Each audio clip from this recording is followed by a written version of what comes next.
D'abord, c'est un sentiment d'amitié pour Lino Ventura, parce que c'est une soirée hommage à Lino Ventura, avant toute chose. On a choisi un de mes films, c'est gentil, bon, j'en suis très honoré. Et en plus, c'était un film que Lino a beaucoup aimé et que Lino a permis que je le fasse. C'est-à-dire que c'est lui qui m'a fait faire la mise en scène dessus. Voilà. Donc j'ai toutes les raisons d'être reconnaissant à Lino et très touché que cette soirée est là à Neuilly 40 ans après, avec une salle quand même, qui n'est pas encore pleine, mais qui quand même, il y a du monde. Il y a certains films qui laissent des traces extraordinaires.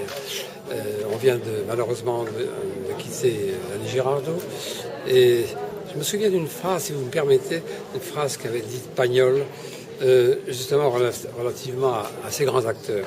Il disait: c'est là, devant l'écran, que j'ai pu mesurer la reconnaissance que nous devons à l'art magique qui résume le génie éteint, qui rend sa jeunesse à l'amoureuse et qui garde à notre tendresse le souvenir des amis perdus. Voilà. On se dit ça pour Annie Girardot et il y a assez longtemps pour Lino, mais Lino il est toujours présent avec nous. Sa fille est là, comme vous savez, Clélia Ventura. Alors vous savez, Claude Pinoteau, on va vous le dire avant de la remettre ce soir, on va vous remettre la médaille de la ville. Alors d'habitude on conclut le discours, moi je commence par ça parce que j'ai du mal à ne pas le dire dès le départ, tellement on est heureux de pouvoir vous remettre la médaille de la ville de Neuilly. Parce que finalement, on a rarement l'occasion de remettre une médaille qui a autant de sens, autant de signification que celle qu'on va vous remettre ce soir, en présence de plusieurs élus, puis de plusieurs de vos amis et de ceux qui vous sont proches. Voilà, un réalisateur, c'est d'abord un regard. Un réalisateur, c'est quelqu'un qui regarde la vie et qui a ce regard particulier sur son environnement, sur tout ce qui nous entoure, sur tout ce qui se passe, de bien, de mal, de difficile, de fort, dans la vie. Voilà la médaille de la ville de Neuilly. Je crois qu'on peut applaudir encore une fois très chaleureusement à qui je vais laisser la parole. Merci beaucoup, c'est une surprise, mais ça me touche beaucoup.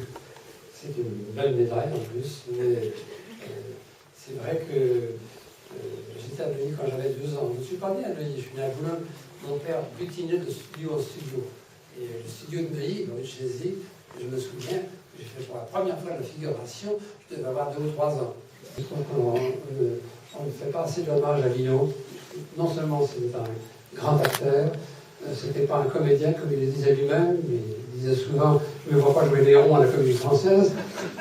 Et il avait une nature tout à fait extraordinaire, et c'était un homme avec un grand H. Tu veux parler un peu de ton père? Moi, je parlerai un petit peu de la chance qu'il m'a donnée de... On va faire, tiens, alors maintenant on va faire un duo. Ah, oui, voilà, voilà, tout à fait.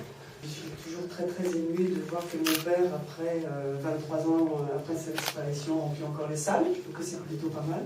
Je peux dire une chose, c'est que ce soir, on va voir un de mes films préférés. Voilà.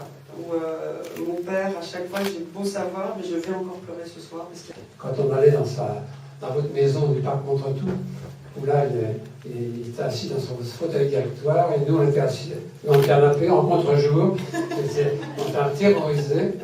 Et il bourrait sa pipe. Bon, je vous écoute. Alors bon, et c'est arrivé, pas avec nous, heureusement, avec Jean-Louis et moi, ça s'est bien passé. Et c'est arrivé souvent qu'il écoute pendant 1 heure le récit de l'histoire, et au bout du compte, il disait: bon, c'est très très bien. Et sans moi. Bon, et finalement, on a eu la chance que c'était avec lui. Alors, c'était une chance.